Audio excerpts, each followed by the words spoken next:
sobre a relação, então, aí com a gestão escolar. Vamos pensar aqui um pouquinho sobre o papel específico do gestor. Como é que nós podemos fazer gestão escolar com o apoio das tecnologias? Primeiro, aí, só retomando aqui, quais são os pressupostos para o desempenho do papel do gestor escolar? E aí tomamos por base a Lei de Diretrizes e Bases da Educação de 96. Quais são esses pressupostos? Nós trazemos aqui alguns deles. Elaborar e executar sua proposta pedagógica, administrar o seu pessoal e seus recursos materiais e financeiros, assegurar o cumprimento do seu cronograma de trabalho, velar pelo cumprimento do trabalho de seus docentes, também prover os meios necessários para a recuperação dos alunos, articular-se com a comunidade escolar e informar os pais, né, ou responsáveis pelos alunos como é que eles estão em termos de frequência, de rendimento e, claro, também em relação à execução da sua proposta pedagógica. Esses são pressupostos. Há outros, também de acordo com a LDB, não é? Mas esses são os que nós consideramos principais. Aqui no slide 103, trazemos uma síntese na forma aí de palavras-chave, para que fique mais claro, né, o que é esse conjunto aí de pressupostos. Pressupostos relacionam-se, portanto, à proposta pedagógica, aos recursos, à organização, né, e coordenação do calendário, a atenção à aprendizagem dos alunos, a relação com a comunidade, que implica aí na relação escola-família, e a atenção aos princípios da gestão democrática. Avançando aqui sobre o papel do gestor, nós trazemos aqui algumas considerações. Vejam, nós vamos chamar a atenção aqui para muitos aspectos. Nós temos aí nesse gráfico, né, nesse círculo, nesse gráfico, 3 níveis de gestão, que nós já tínhamos comentado sobre isso em uma outra sessão formativa. E esses níveis de gestão vão apontar para o trabalho administrativo, para o trabalho curricular e para o trabalho pedagógico. O que é que nós estamos chamando aí de nível administrativo? Qual é o foco? O foco está centrado nos recursos, nos processos, certo? E nas pessoas. Recursos. Quando falamos em recursos, falamos de recursos financeiros, materiais, tecnológicos, falamos dos insumos de consumo. Quando nos referimos a processos, nos referimos a como as atividades são desenvolvidas em relação à matrícula, a compras, à distribuição de materiais, ao armazenamento de produtos e outros tantos processos, né, e atividades. E quando nos referimos a pessoas, fazemos referência à integração, à coordenação, à supervisão, ao trabalho de assessoramento, de avaliação e de motivação das pessoas. E tem um outro nível, né, de gestão, outro nível relacionado ao papel do gestor, que é o nível de gestão curricular. Quando falamos disso, chamamos atenção ao currículo, à ação docente e a resultados. Em termos de currículo, a atenção estaria direcionada ao quê? Por exemplo, ao PPP, às diretrizes curriculares, à BNCC, né, às competências e habilidades conforme indicam aí as orientações curriculares. Quando falamos em ação docente, fazemos referência ao planejamento, à didática dos professores, à avaliação, à relação com os estudantes, por exemplo. Ao nos referirmos aos resultados, fazemos referência às avaliações internas, às avaliações em larga escala, às avaliações regionais, à avaliação institucional também, certo? E o nível de gestão pedagógico? Quando falamos e pensamos nele, o que é que vem à mente? Aspectos relativos à aprendizagem, à conduta e à integração, que nós estamos chamando de aprendizagem aí. O que é que entra? O que é que deve ser considerado? Planejamento, as estratégias didáticas, o monitoramento, a avaliação e a relação de mediação entre os sujeitos. Quando nos referimos à conduta, fazemos menção à elaboração de códigos, né? Código de ética da escola, o regimento interno da escola, por exemplo. E fazemos referência ainda às assembleias, às reuniões de trabalho, ao reconhecimento social da escola e dos estudos que são desenvolvidos ali. E com relação à integração, chamamos a atenção aí aos cuidados com os costumes, com as crenças, com as linguagens próprias daquele lugar. Tá? Ou seja, o cotidiano das escolas, né, no cotidiano, os gestores eles podem e devem, na verdade, desempenhar um papel de centralidade na busca por uma escola que acolha, que dialogue, que seja parte da comunidade e que promova o avanço desejado pelas aprendizagens dos sujeitos que a integram. E por isso são diferentes os níveis de gestão.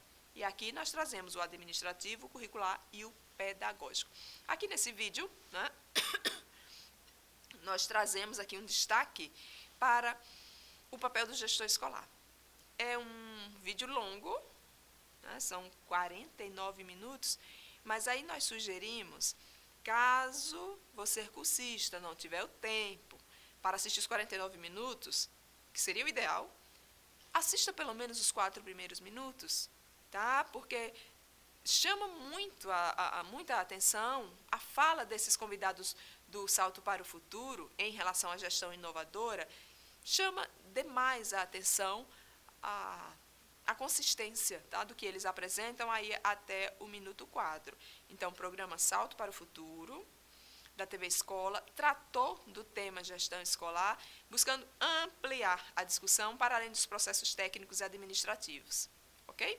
Então, esses profissionais que foram convidados são os gestores, né, eles foram convidados para participar do programa e eles contam um pouco qual é a visão que eles têm sobre o papel do gestor escolar. Vale muito a pena que vocês assistam, tá? Vale a pena, fica aí a orientação, certo? Gestão com tecnologias. Como o nosso tempo é curto aqui, né, e o foco são as tecnologias, então nós não vamos passar o vídeo, vamos passar aqui direto para a gestão com tecnologias. O que é que nós pensamos de imediato para o trabalho? Primeiro, todo e qualquer trabalho na escola, ele precisa partir de um diagnóstico. Nós precisamos saber como a escola está, né, em determinada situação, em determinado momento. Diagnosticou? Identificou as necessidades de mudanças, de melhorias? Então, vamos pensar em um projeto para ser implementado. E aí, nesse sentido, nós trazemos aqui algumas ferramentas que podem ajudar no trabalho do gestor. E aí é fundamental que a ferramenta selecionada possa oferecer o quê? Em termos de gestão, relatórios de gestão, não é, que sejam completos, permitindo aí para o gestor, além do monitoramento, o acompanhamento de metas, resultados, que permita o cruzamento de informações, que permita análises mais completas. Não adianta a ferramenta só te dar elementos para diagnosticar. Se você precisa traçar ações para serem implementadas. Então, a ferramenta ela tem que te permitir analisar de forma mais completa e complexa, e não apenas te dar condições de monitorar o que está sendo feito na escola. Importante ainda destacarmos a necessidade de que essas ferramentas, esses recursos, sejam de fácil interação. É preciso lembrar que essa gestão com tecnologias, essa gestão ela precisa ser eficiente. Tá? E para isso o gestor ele precisa estar preparado para essa função e para o uso dessas tecnologias. E aí, nesse sentido, nós trazemos, em relação a essa importância de que essas ferramentas deem condições de trabalho fácil e completo para os gestores, nós trazemos alguns exemplos de ferramentas, como o Google Docs, que é um exemplo de ferramenta, tá? E aí nós trazemos a referência aqui da plataforma, certo? Com o seu respectivo link, para que vocês possam acessar. Olha, tem muita atividade para vocês, tá? Muitos links para vocês acessarem a partir dessa sessão, para que vocês conheçam a plataforma, saibam quais os serviços que elas oferecem para o gestor escolar. Então, plataforma Conviva, tá? Sofia, certo? Aqui que nós trazemos aqui nesse slide 5, nós trazemos esse slide para quê? Para que vocês experimentem. Tá? É para experimentação. E aí pedimos que vocês transitem por essas plataformas, consultem essas plataformas, transitem, abram e tentem se apropriar, experimentar. E, dúvidas, enviem para a nossa plataforma informativa. Enviem para os nossos e-mails, ok? Fica aí a orientação para que vocês experimentem e nos enviem as dúvidas, tá? Vamos para mais uma enquete? Lá do nosso último encontro presencial, né, combinamos que nas próximas sessões nós teríamos muitas enquetes, certo? Então, vou pedir que Marinho coloque aqui o slide pleno na tela e eu faço a leitura para vocês e vocês pensam aí durante os 20, 30 segundos, ok? E eu faço a leitura para vocês. Enquete. Qual é o meu papel de profissional da educação como gestor escolar e como as tecnologias se inserem no exercício desta minha atividade?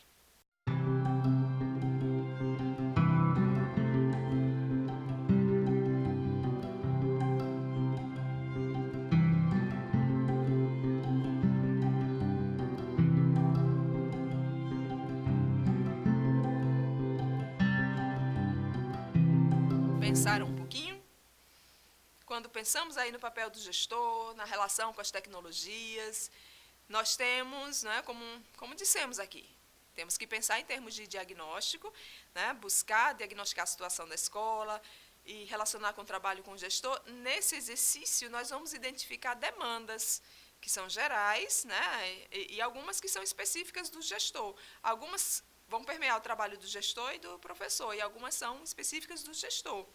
E aí, em termos de demanda, né, é preciso que, como profissionais de educação, consideremos o aluno como sujeito ativo do processo de aprendizagem. E aí os profissionais de educação precisam se identificar como mediadores de um processo formativo, o que nos leva a pensar, né, nas possibilidades de desenvolvimento de práticas para além da pluridisciplinaridade. É preciso nos aproximar de experiências minimamente interdisciplinares. Então, é preciso, nesse sentido, desenvolvermos estratégias de aprendizagem as mais diferenciadas, o que vai mexer com o planejamento da escola, com o PPP da escola. E se falamos da escola, a relação que nós vamos desenvolver com os alunos, elas não partem só dos professores, elas partem dos gestores também. Então, os gestores precisam estar próximos também dos seus alunos, fazendo, assim como os professores, um trabalho de mediação. E aí, nessa mediação, os gestores não estarão juntos só dos alunos, mas também dos professores. Então, fazer com que na escola as relações sejam alimentadas por ricas redes comunicacionais, para também alimentarmos o processo comunicativo dos alunos. Então, é preciso que haja um incentivo dos professores, mas também dos gestores, para que no planejamento da escola essa habilidade seja pensada. E aí, pensando na relação com as tecnologias, é importante pensarmos no reconhecimento do impacto das tecnologias na informação e na comunicação do trabalho que o professor desenvolve em sala de aula. Então, é preciso, né, claro, para que isso seja ocorrido, para que haja uma disseminação dentro da escola, é preciso aí investimento na atualização científica, técnica e cultural de todos os membros da escola. Isso como um ingrediente, junto aos professores especificamente, né, um ingrediente do processo de formação continuada. Tá? Então, é preciso também, né, e em torno desse trabalho do gestor, é preciso desenvolver também um trabalho ético, de orientação aos alunos, ético em termos de conhecimentos, mas também de valores, atitudes proativas, atitudes positivas em relação à vida, ao ambiente, às relações humanas e a si próprio. A tecnologia, ela precisa ser bem utilizada para que ela possa alimentar um processo de humanização de todos nós, e não de desumanização, como que ocorre quando ela é mal utilizada. E aí nós perguntamos, né, aí no espírito dessa enquete, como utilizar as novas tecnologias na escola? E aí, para pensarmos sobre isso, e aí tendo como foco tanto a sala de aula do professor, quanto a escola de modo geral, pensando aí no gestor, É preciso que tenhamos atenção para superarmos amarras que muitas vezes os currículos nos colocam, né? Nos colocam diante de amarras. Então, é preciso atenção. Atenção para que nós não trabalhemos sozinho, é preciso um trabalho conjunto, colaborativo. Vou insistir muito e sempre nisso. E aí, nessa situação, o gestor ele passa a ser aquela autoridade, não do chefe que centraliza, né, que define. Ele vai ser mais uma autoridade da escola que está num processo de aprendizagem, assim como seus professores, assim como seus alunos. E aí, nesse sentido, afirma-se a condição de que as tecnologias elas são mais um recurso que vão, né, complementar o trabalho do professor e as ações do gestor escolar. Então, é preciso pensarmos nisso para não perdermos o foco do processo de humanização dos sujeitos. A tecnologia não pode acabar com esse processo, ela tem que alimentar esse processo de humanização. E aí, gestão com tecnologias, trazemos aqui a contribuição da professora Mônica Franco, alguns critérios para essa utilização. E quais são eles? Atenção aí, né, que a interface com as novas tecnologias, com as tecnologias, a interface ela deve ser amigável, né? E, além disso, ter um custo acessível, sobretudo considerando que nossas escolas não têm recursos, muitas vezes, não é, financeiros suficientes para construir um parque tecnológico. Então, a interface escolhida ela precisa ser amigável e adequada às condições materiais da escola. Uma outra observação. É preciso considerar também o grau de segurança que essa tecnologia oferece. Você não vai colocar dados específicos de professores, de alunos, por exemplo, em uma determinada plataforma que vai deixar aqueles dados públicos. Não pode. E aí deve-se considerar também a possibilidade de que o recurso seja acessado por qualquer dispositivo, inclusive móveis. Por quê? Porque muitas vezes o gestor ele tem que resolver uma demanda da escola que é externa, e ele vai precisar acessar aquela plataforma para consultar os dados da escola. E aí ele vai acessar só do computador da escola? Não, ele precisa acessar no iPad, no smartphone, em outro computador. Tá? E quais os desafios? É preciso pensarmos aí nos desafios. E aí a professora Maria Angélica Pipitone, ela nos dá uma luz em relação aos desafios.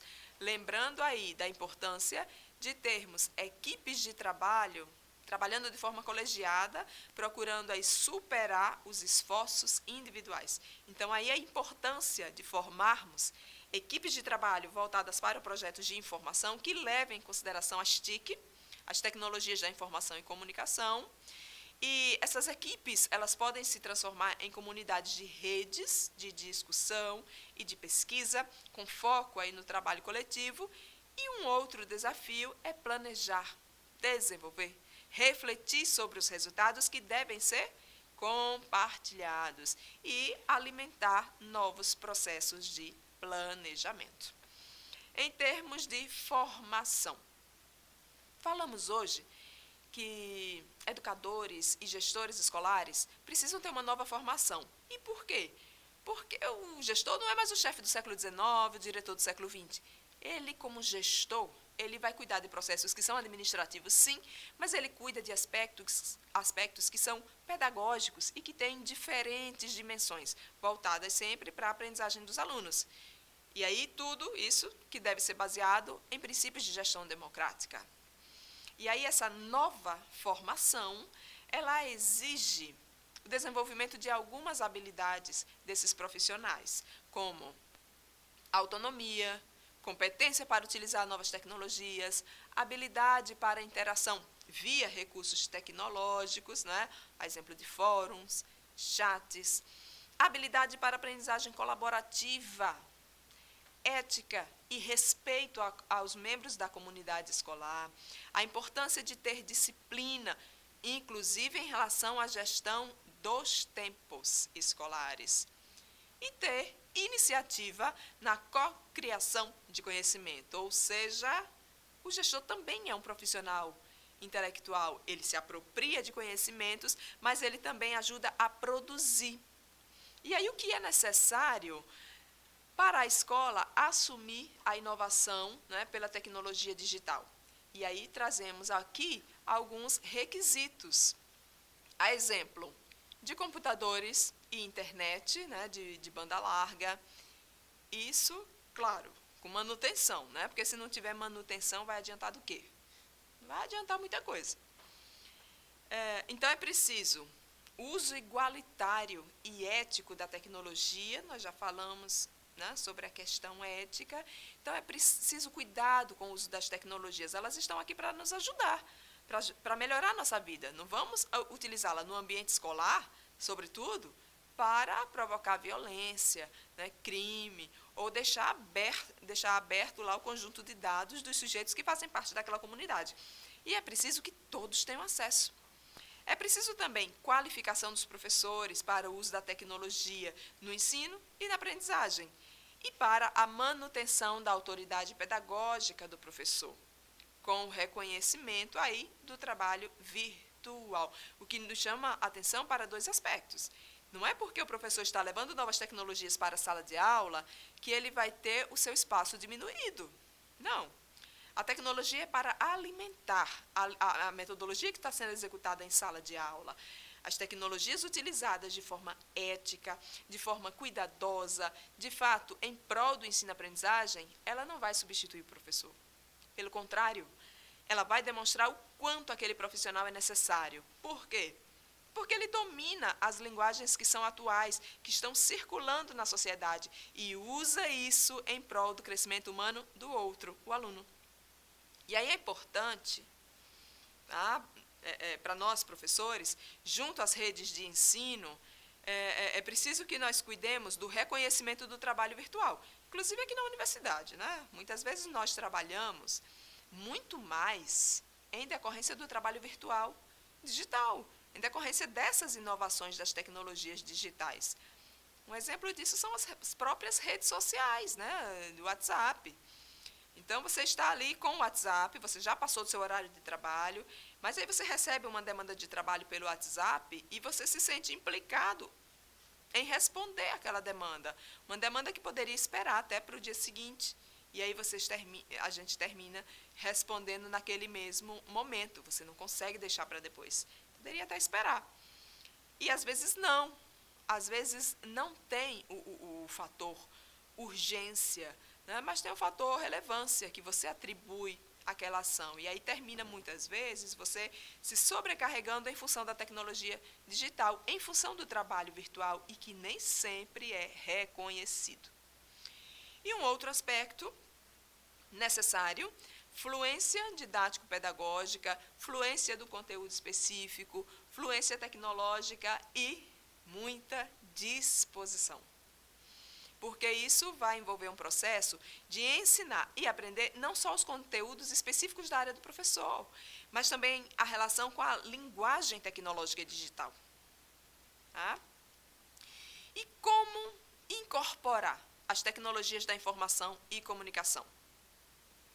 Tá? Atenção.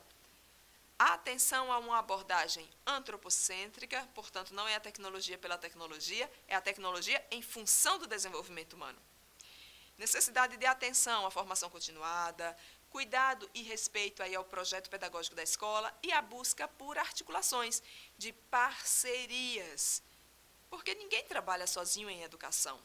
E aí, cuidado, como já tinha salientado aqui, cuidado com a incorporação de horas adicionais de trabalho. Por quê? Porque as tecnologias, elas nos facilitam o trabalho, né? Facilita muito dos trabalhos que nós desenvolvemos. Mas se nós não cuidarmos, ela vai sobrecarregar o sujeito de trabalho. E pior, vai jogar esse profissional num campo de trabalho que não é reconhecido, em termos de horas de trabalho. E é preciso considerarmos as horas adicionais, né, tanto de estudos, porque para utilizar novas tecnologias você tem que estudar sobre elas. E para utilizá-las, né, existe um trabalho de bastidor, né, de planejamento que nem sempre é visto. Né, e por isso nem sempre é reconhecido. Por exemplo, para nós gravarmos aqui essas 4 horas, além da voz, né, que está quase indo embora, exigiu-se, né, uma série de estudos, não é, de envolvimento, trabalho de outras pessoas, para que esse trabalho viesse a ser consolidado e publicado lá na plataforma de vídeo para vocês. Horas e horas a mais de trabalho que nem sempre nós conseguimos registrar e demonstrar para vocês, e nem sempre é reconhecido pela instituição de ensino. Então, atenção e cuidado com esse trabalho, nunca é demais. A formação continuada por meio das tecnologias digitais. O que é que nós podemos dizer em relação a isso? E aí eu peço licença aí aos cursistas, licença para fazer a leitura, sobretudo em respeito àqueles colegas que assistem via smartphone, tá? Com a tela pequenininha ali não dá para ler tudo mais adequadamente. Então, o que é que nós falamos a respeito de formação continuada, com respeito às tecnologias digitais? Podemos até colocar o slide pleno na tela, tá? Eu vou fazer a leitura. Podemos dizer que os cursos, eles podem manter um repositório, num repositório, as contribuições e textos dos professores para que os mesmos possam analisar e refletir sobre os mesmos e sobre seu progresso nos cursos. Evitar propostas de trabalho excessivamente complexas e com muitas atividades semanais que possam levar os professores cursistas a desistências ou frustrações. Os cursos mais curtos parecem ser mais convidativos aos professores. Evitar a solicitação de tarefas que proponham excesso de leituras ou trabalhos pouco compatíveis com o tempo da sua realização. Priorizar o trabalho que favoreça a troca de experiências entre os participantes e a formação de grupos colaborativos.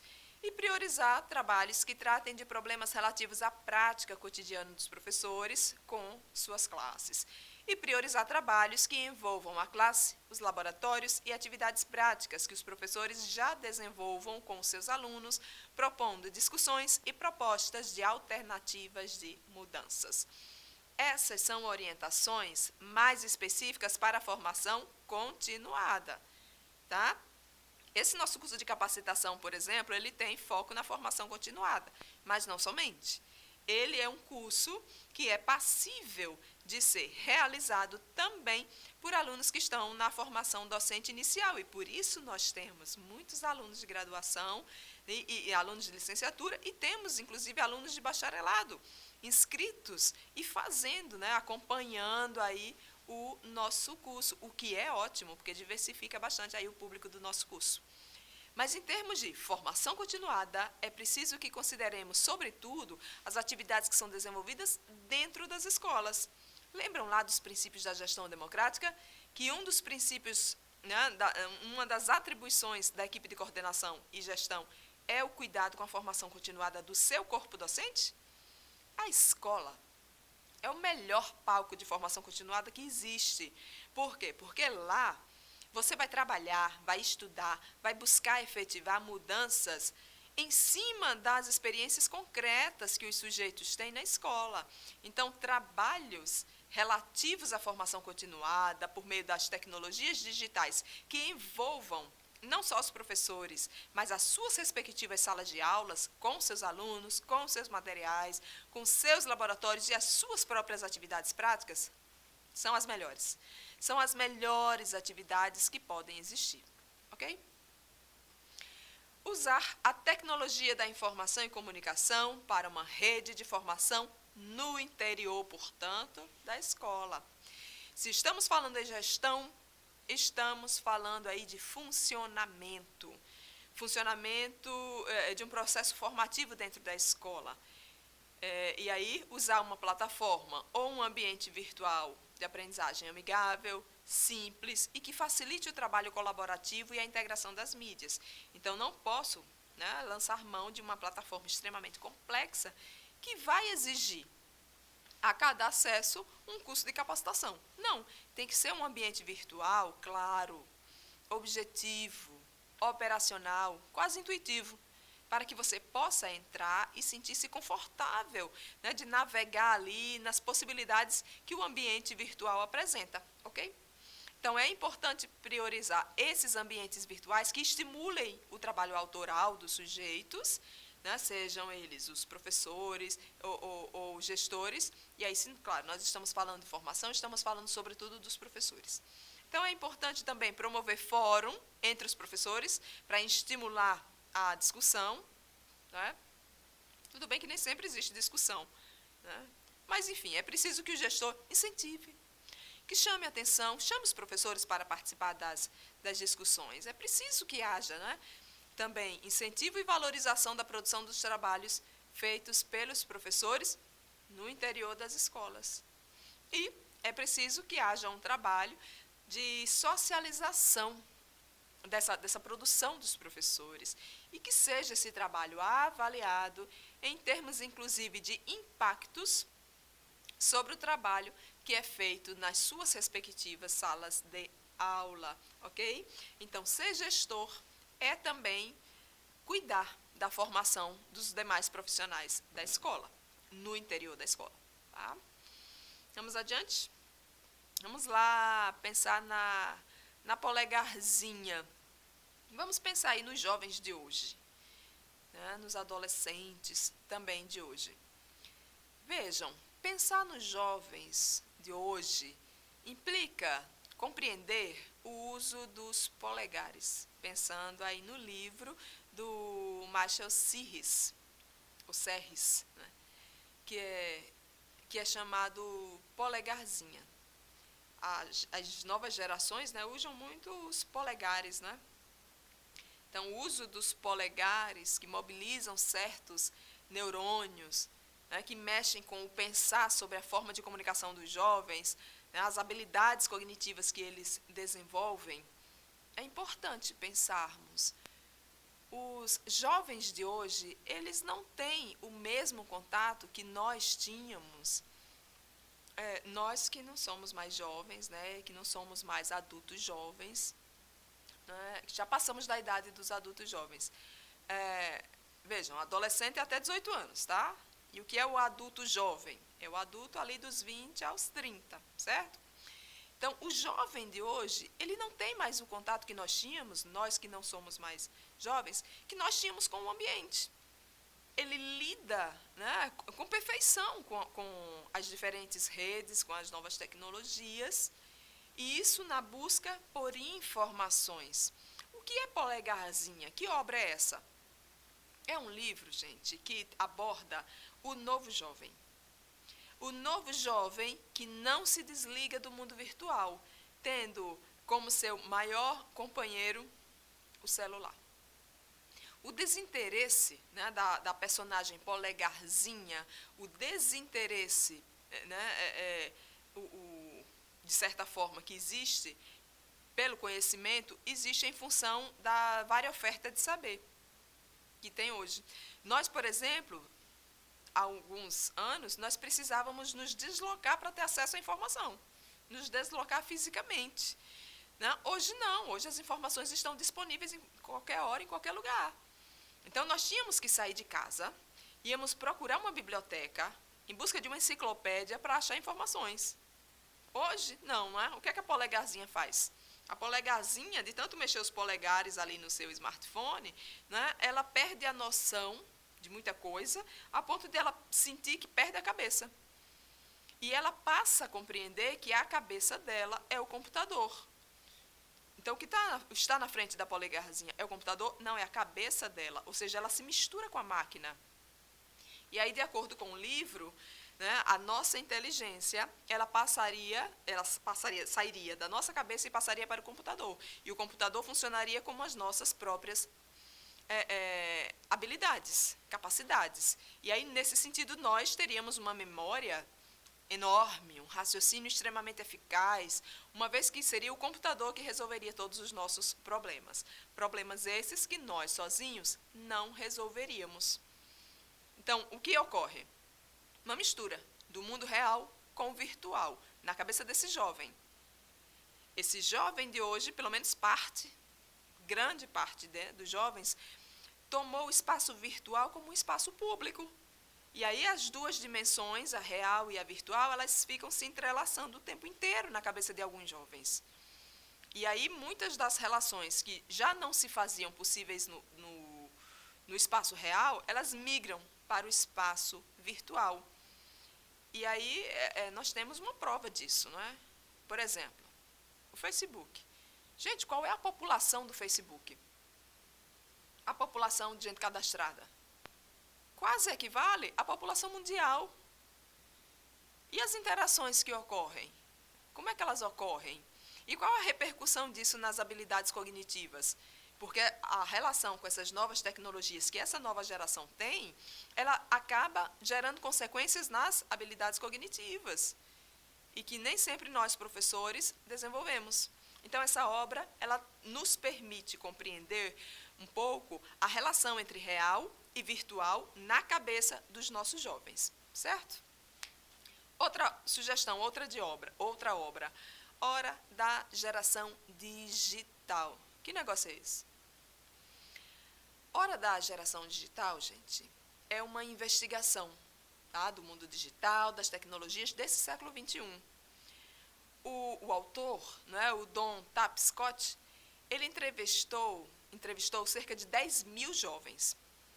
E no lugar de, né, um bando de gente grudada em telas lá, né, distante de habilidades sociais, o que foi que ele descobriu? Ele descobriu uma nova comunidade, que tem uma nova forma de pensar, de trabalhar, que parte geralmente de descobertas. E aí ele considerou nesse livro, né, como o cérebro da geração internet, como é que esse cérebro desses jovens de hoje processa informações e como é que os jovens estão transformando a sociedade, as suas comunidades, interferindo em regimes políticos, né, o mundo ali do seu entorno, como é que eles estão mudando a partir das experiências que eles têm com as novas tecnologias da informação e comunicação, certo? Está aí, Hora da Geração Digital. E aí, 4 princípios para o mundo aberto. E aí, quais são esses 4 princípios que nós trazemos aqui? Colaboração, transparência, compartilhamento e empoderamento. Tá? E como incluir as tecnologias da informação e comunicação como atividade extra-aula? Bom, se a ideia é que a tecnologia seja um elemento extra, você pode usá-la para antecipar um assunto ou, né, permitindo um contato inicial mais divertido com o tema, ou reforçar um conteúdo já trabalhado, nesse caso, favorecendo a compreensão sobre o assunto. Isso está lá na revista Nova Escola, de março de 2016, certo? A escrita está como estava lá, tá? Como incluir as TIC na sala de aula? No uso da tecnologia como elemento central, uma das possibilidades é criar várias estações na sala de aula com diferentes objetivos de aprendizagem, tendo, pelo menos uma delas, o suporte da tecnologia. Lembrando o que são as estações na sala de aula, tá? São os grupos ali de trabalho. Uma estação com atividades de avaliação, outra que incentiva o estudo livre ou o desenvolvimento de projetos e uma terceira para a realização de trabalhos colaborativos. Neste contexto, o professor se coloca no papel de mediador, indicando caminhos para os estudos, tirando dúvidas e planejando experiências que desafiem a turma a avançar cada vez mais. Para esse tipo de abordagem, recomendo o estudo de metodologias de ensino híbrido, a que já fizemos referência aqui na nossa sessão formativa de hoje. Tá? Tecnologias da informação e comunicação na educação. Motivos para usar. Nós estamos aqui nos encaminhando para o final da nossa sessão formativa, então buscamos aí por meio de palavras-chave ou de algumas frases curtas e fazendo aí uma síntese do trabalho de hoje, certo? Então, motivos para usarmos as TIC na educação. Exemplos. É preciso, né, conscientizar sobre sua importância, expandir e melhorar as condições de conexão, promover o uso seguro e saudável, assim como responsável das tecnologias móveis. Né? Atenção, isso é muito importante. Cuidado lá com o cyberbullying, por exemplo, tá? Então, uso saudável, responsável das mídias móveis. Ter acesso igualitário, usar as TIC para melhorar o trabalho de comunicação e de gestão, treinar os professores, porque além do aspecto teórico, existe um aspecto que é operacional. Além de domínio teórico e metodológico, há um aspecto que é próprio do treinamento, tá? Então, treinar professores, criar e otimizar conteúdo educacional, capacitar os educadores para que eles sejam autores de produção didática. Garantir equidade de gênero também e educar, de modo geral, né, os educadores e com foco também nas tecnologias móveis. E esses motivos para usar, eles se misturam com algumas recomendações. Então, vamos pensar aqui em termos de recomendações de uso e o que podemos dizer a respeito. Podemos dizer que é preciso que as tecnologias da informação e comunicação, essa tecnologia, ela pode melhorar a aprendizagem contínua, pode ampliar o alcance e a equidade em educação, otimizar o tempo da sala de aula, permite que se aprenda em qualquer tempo e lugar, né, melhora a comunicação, ajuda alunos com deficiência, também, né, facilita o aprendizado de modo personalizado, aproxima o aprendizado formal do informal, constrói novas comunidades de aprendizagem e maximiza a relação entre custo-benefício da educação. Certo? São recomendações que se misturam aí também com os motivos para usar a tecnologia da informação e comunicação. Então, são bem próximos, tá? Um do outro. Vamos adiante? Como incluir as TIC na sala de aula? Sugestão, né? Convide os estudantes a gravarem, por exemplo, entrevistas em vídeo ou até mesmo um documentário com um telefone, com um simples telefone. O vídeo ele poderá ser sobre a escola ou sobre o bairro. Depois de pronto, ele poderá ser disponibilizado no YouTube, o maior acervo de vídeos da internet. E pode ser daí, né, daí em diante, ser inserido em blogs, em sites. Nós estamos fazendo isso, tá? Estamos aqui trabalhando com vocês nessa perspectiva. Adiante. Uma outra sugestão, tá? Ainda no trabalho das sugestões. Peça aos seus alunos que, por meio de um desses programas, chat ou e-mail, conversem com estudantes de outras partes do Brasil, que colham informações sobre a maneira como vivem e elaborem um trabalho individual ou coletivo sobre o assunto. Imagino que os alunos vão gostar, tá? Que eles vão se sentir entusiasmados com o trabalho. Tá? E uma outra possibilidade é o trabalho com o Twitter. Porque, vejam, nesse trabalho, ele não vai só melhorar o domínio da ferramenta. Não, você aproveita para trabalhar com orientações éticas, né, com a formação sobre valores, para que o uso dessas tecnologias seja feito de forma saudável.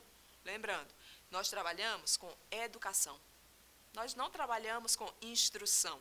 E educação é um processo formativo muito mais amplo. Então, o trabalho com as novas tecnologias da informação e comunicação é um trabalho que perpassa todas as disciplinas escolares. Então, é conteúdo de formação. Você não vai criar também e não vai pedir que o menino entre lá no Twitter, né, igual uns e outros, fazendo o que não deve. Não, você vai dar orientação a partir da sua área de trabalho, da sua área de atuação. Certo? E aí, qual é o formato do Twitter? Ele só permite publicações curtas, né, aí em torno de 140 caracteres. Daí, a importância, por exemplo, de trabalharmos com o aluno o exercício da capacidade de síntese. Então, ele pode trabalhar determinado conteúdo, ler determinado texto e ter que fazer aí um resumo.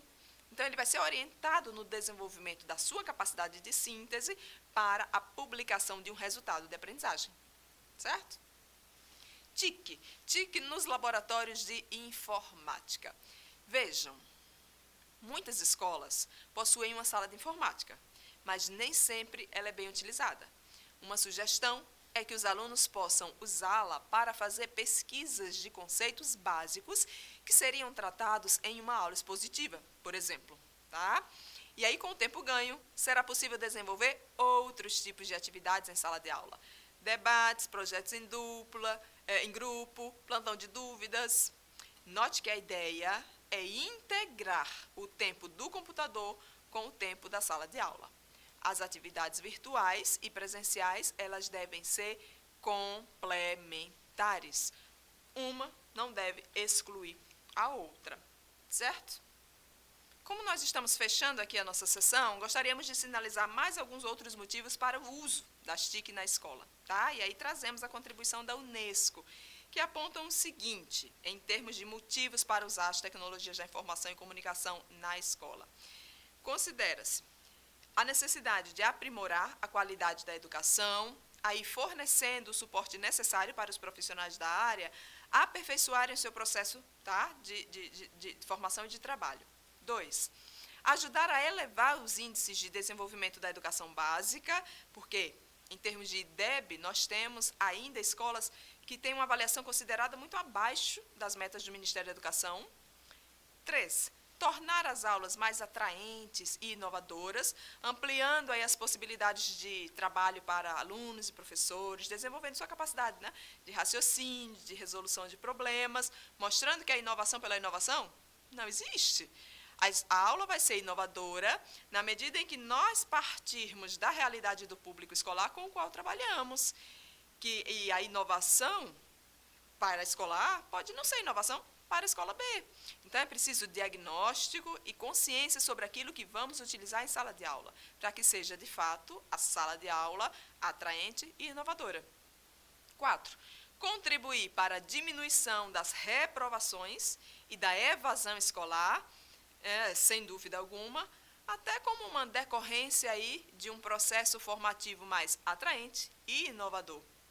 Atraente, gente, não é no sentido de ser engraçado, né, de ter jogo de recompensas. Não, atraente no sentido de que o sujeito vá para ali, vá para aquele espaço, vá para aquele ambiente e aprenda. Desenvolva-se naquele ambiente.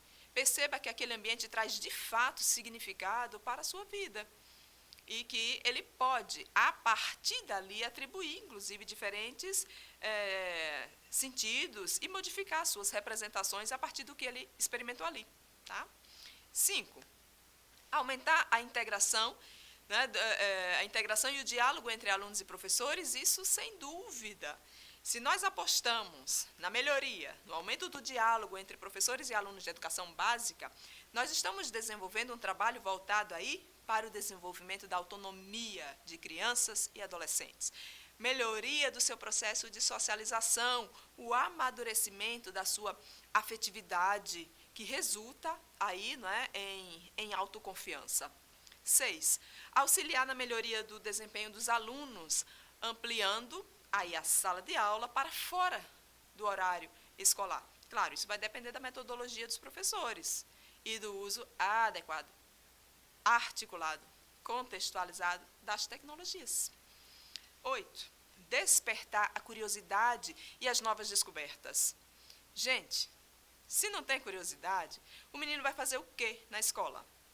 Então, é preciso estimular, né, despertar essa curiosidade para o amadurecimento do sujeito, contribuindo para o desenvolvimento real de crianças e adolescentes.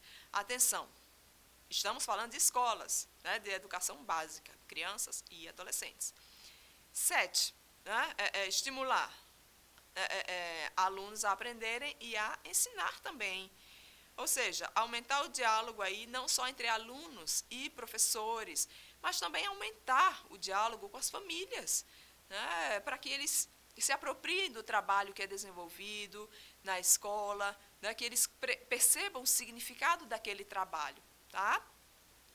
Seguindo, subiu o slide 126, chegou aqui, então, o final da nossa sessão, né, que não é só o final da nossa sessão, né, é o final do nosso, na verdade, curso de capacitação, e não apenas de uma sessão. Né? E aí eu posso agradecer? Posso agradecer, Lohana? Temos ainda alguns minutinhos? Temos? Então, eu gostaria de fazer um agradecimento, né, especial, já que nós não encerramos hoje só a nossa sessão, encerramos o nosso curso de capacitação. Essa é a última sessão. Então, gostaria de fazer, colegas, aqui um agradecimento imenso à Secretaria de Educação à Distância da UFRN, tá? Gostaria de agradecer a Kaline, ao Emerson, ao Beethoven, né, e ao Marinho por terem nos recebido aqui nossa demanda de trabalho, a nossa grande demanda de trabalho. Foi um curso pensado aí pelo Centro de Educação, mas, na ocasião, né, o centro não teve condições de dar o suporte técnico e operacional adequados, e a CEDIS assumiu isso. Então, muito obrigada, tá? A gestora, né, a Carmen Rego, secretária-geral da CEDIS, que de pronto atendeu aí a solicitação de apoio do professor Jefferson Fernandes, diretor do Centro de Educação, para que esse curso de capacitação fosse realizado. Foi um prazer representar aqui o Centro de Educação, tá? E esperamos, humildemente, termos contribuído aí um pouquinho com a formação de todos vocês. Um pouquinho, tá? Um pouquinho mesmo, já que aqui, né, se trata de um curso de capacitação, um curso com a carga horária curta. Não se trata de um curso de especialização, é tão somente um curso de extensão na modalidade capacitação. Assim é que esperamos ter contribuído um pouquinho aí com a formação de todos vocês, tá? Nessa trajetória, que foi de fato, né, uma trajetória, né, trajetória de meses. Então agradeço a todos vocês, não é, que me viram crescer, não é, aqui diante das câmeras, não é, crescer mesmo, né, crescer literalmente, né? Lohana me viu crescer, não é, da primeira a essa 13ª sessão foi muito crescimento. Foram 16 quilos, né, de crescimento.